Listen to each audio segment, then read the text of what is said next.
रहिया ढलियाई दीदी सा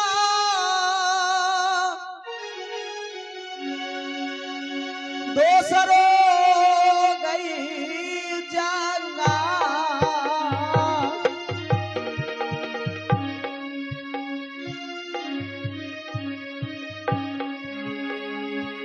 रहिया धई न जाछियाई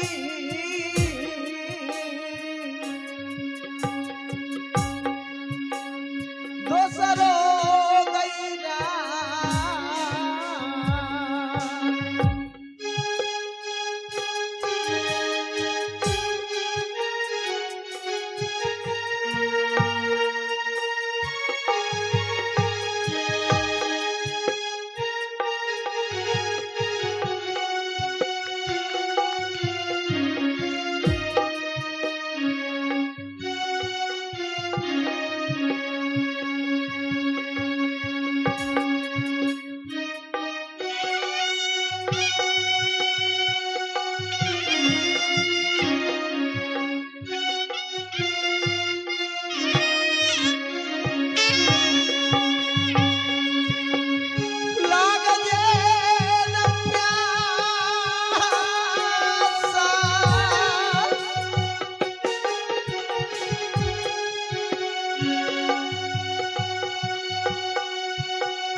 सके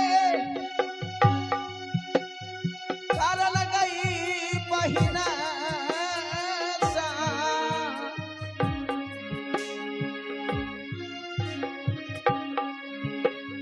कंठई सुखई छई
भागले जाछियाई गई दीदी सबके टूटिया न जल्दी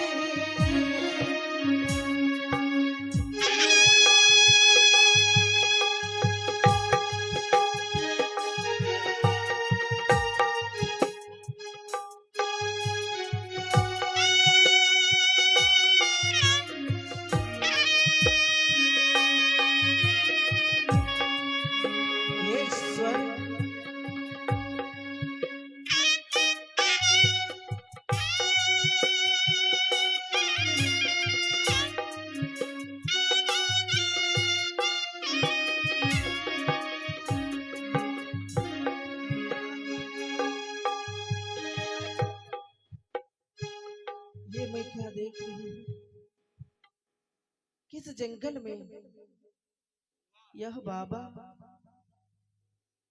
कितने दिन से तप कर रहे हैं। कितने गंदा है यहाँ, कितने घास फूस जन्म गए हैं। साफ कर दे बई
क्या?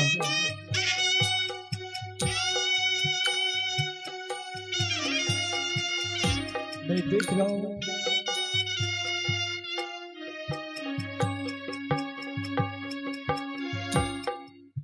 जब मैं यहां बैठा था तो सभी प्रकार के घास फूस यहां उगे हुए थे, और आज मैं देख रहा हूं यहां बिल्कुल साफ है। यहां तक मेरे वस्त्र भी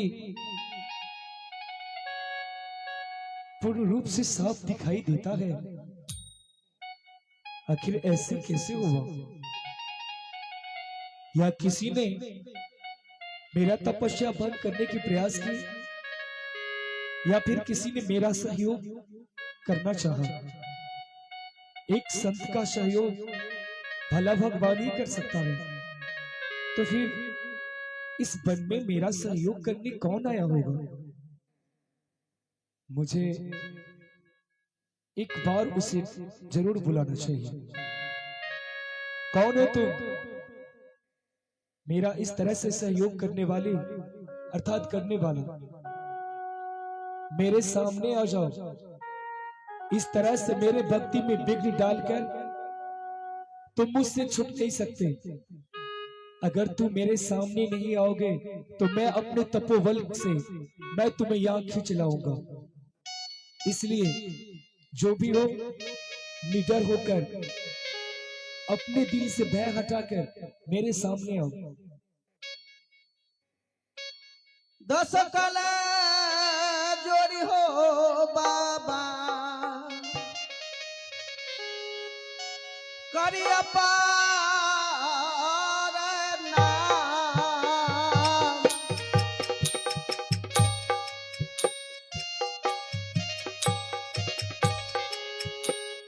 10 काला जोड़ी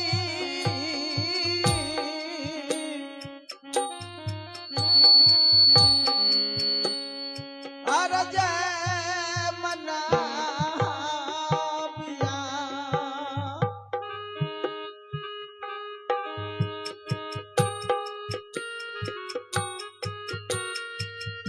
कौन हो बेटी? कहाँ की रहने वाली हो?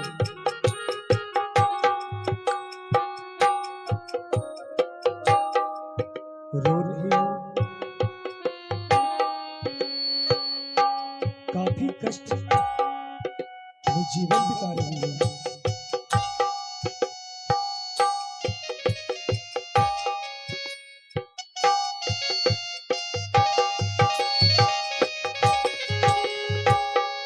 हे बाबा, मैं तो विपद की मारी हुई हूँ। आज इस जंगल तो कल उस जंगल, परसों उस जंगल। बेटी बैठ जाओ। हे बाबा, मैं प्यास से तड़प रही थी तो इस घनघोर जंगल में आपका कुटिया देखी तो लोभ के मारे मैं यहाँ तक पहुँच गई। बाबा, अगर मैं कोई गलती की हो, गलती क्षमा बाबा कर दियो हो हमार।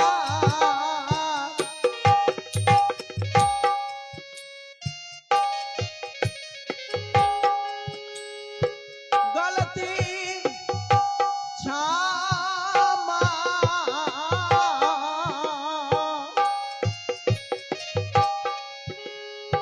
करियो जंगल में। हे बाबा, अगर मुझसे गलती हुई हो तो मुझे क्षमा करने का चेष्टा करे बाबा। नहीं बेटी, तुमने तो वो कार्य किया है जो एक शिष्य को करना चाहिए।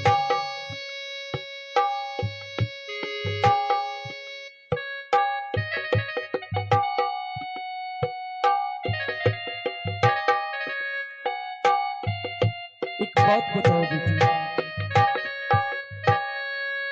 इस वन में दर बदर की ठोकरें खा रही हो, रो रही हो, क्या हुआ है तुम्हें? नक्षत्रा, जाओ इनके लिए पानी ले आओ। ओ बाबा किया दर बदर के ठोकर खाई छे से जे पूछे छकरा से एते फुर्सत छे प्राण का पूजा तपस्या केला चलो। नक्षत्रा, जीवन में हमेशा उपकार करना चाहिए। उपकार करने वाले को सदैव मंजिल मिल जाता है। जो दूसरे का उपकार नहीं करता वो स्वयं अंधेरे के रास्ते में चले जाते हैं। नक्षत्रा, ये बेचारी किस प्रकार से कष्ट पाई हुई है, देखो इनके आंखों से आंसू इस तरह बरस रहे हैं जैसे बादलों से बारिश हो रहा हो। इनकी अवस्था को देखो। अगर कष्ट जे छे ना अपने आर घेर लबो, अपना आर के कुटिया में दासीन नहीं छे, एकरे राख ले अपना के दोनों गोटे मिल के। देखो तुम्हारा कहना बिल्कुल सही है, लेकिन कहने का अर्थ और कहने की भाव कुछ अलग होता है। हम इसे ऐसे अपने कुटिया में नहीं रख सकते हैं। अच्छा तो देखो ये हमारे बेटी समान है और बेटियों को सम्मान के साथ, आदर के साथ रखा जाता है। हां तो कल जींस से एगो शर्ट कीन दे। अरे बेवकूफ, कुछ समझ में आता है कि नहीं? तू बच्चा है तो इन कल बेटी समझ कपड़ा कीन दे। अरे वो बात नहीं है। कहने का मतलब ये हुआ कि इनको किसी भी प्रकार की कष्ट या कोई वस्तु की कमी हो तो उन चीज को ला करके इन्हें पूरा करना हमारा दायित्व है।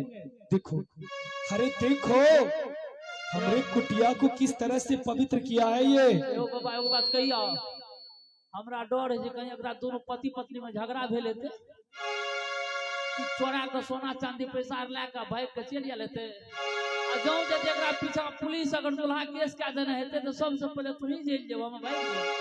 अरे ऐसे नहीं होगा बेटी, तूने ये नहीं बताया कि तुम इस वन में कैसे पहुंचे। एक दिन कहावत रही बाबा,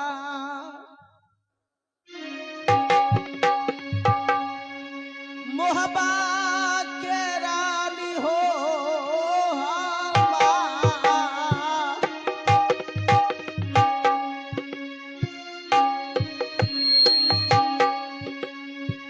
अब कहाँ बैठियई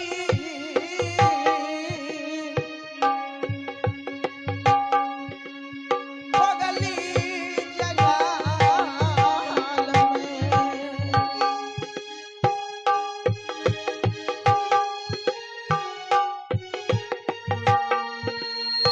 सच में तू बहुत मुकट की मारी है।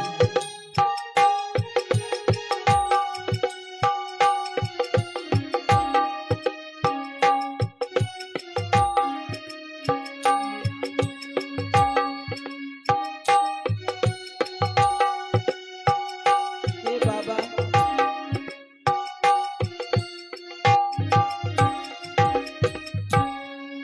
मैं राजघराने से हूँ। बेटे, हम हमारी तुम्हारे अवस्था को समझ रहे हैं। सकल सूरत से तो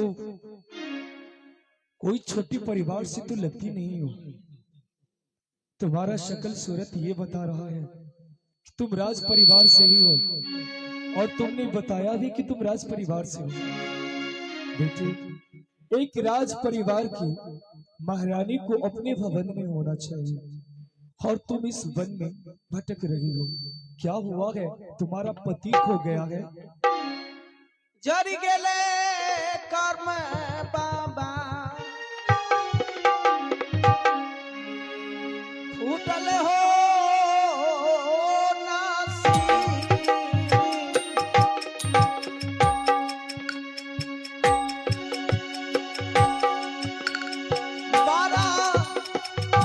बरिस के बाबा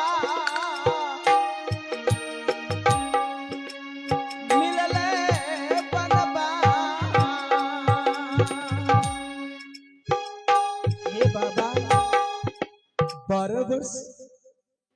मुझे राजभवन से निकाल दिया गया। क्यों बेटी, आखिर ऐसा क्या हुआ जो राजभवन की महारानी स्वयं वनवास में है?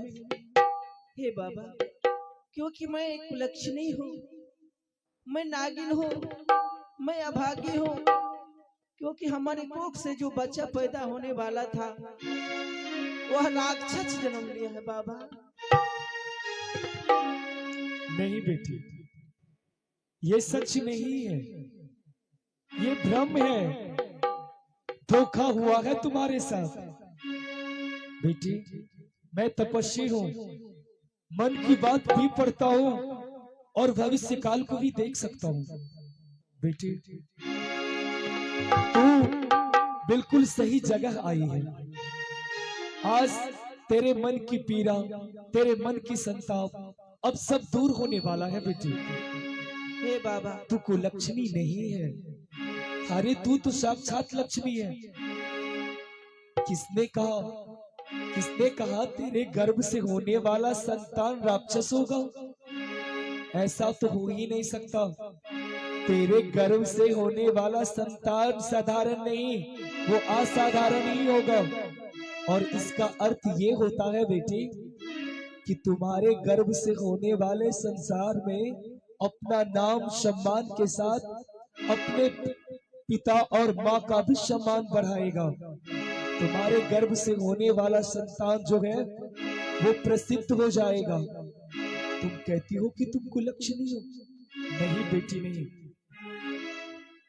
आप अगर हमें बेटी की दर्जा दिए हैं, पिता से बढ़ के मानबा बाबा हो तो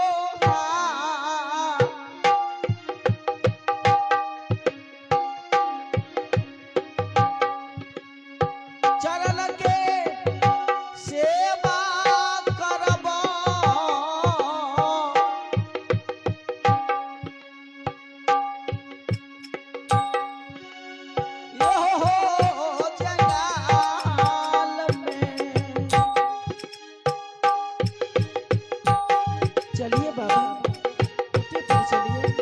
देखो बेटी, आज से तुम इसी आश्रम में रहो जब तक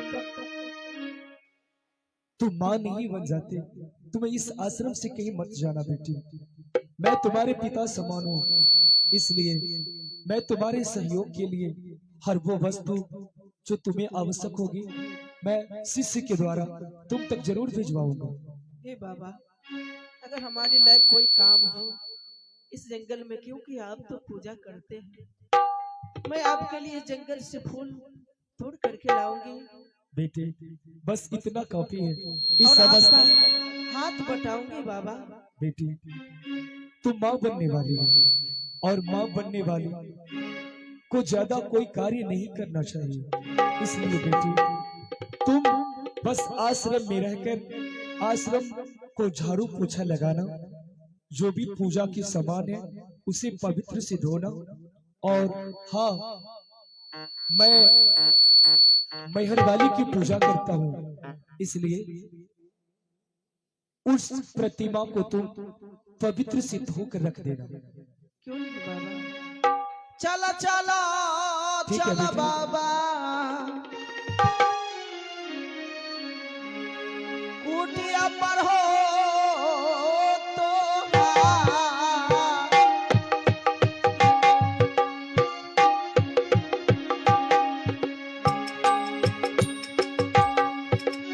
चला चला चला हो बाबा जी,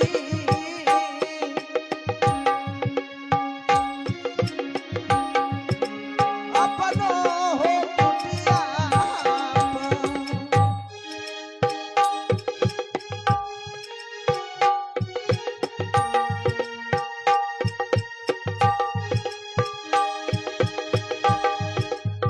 रंजन जी, अपने साथ पर आइए।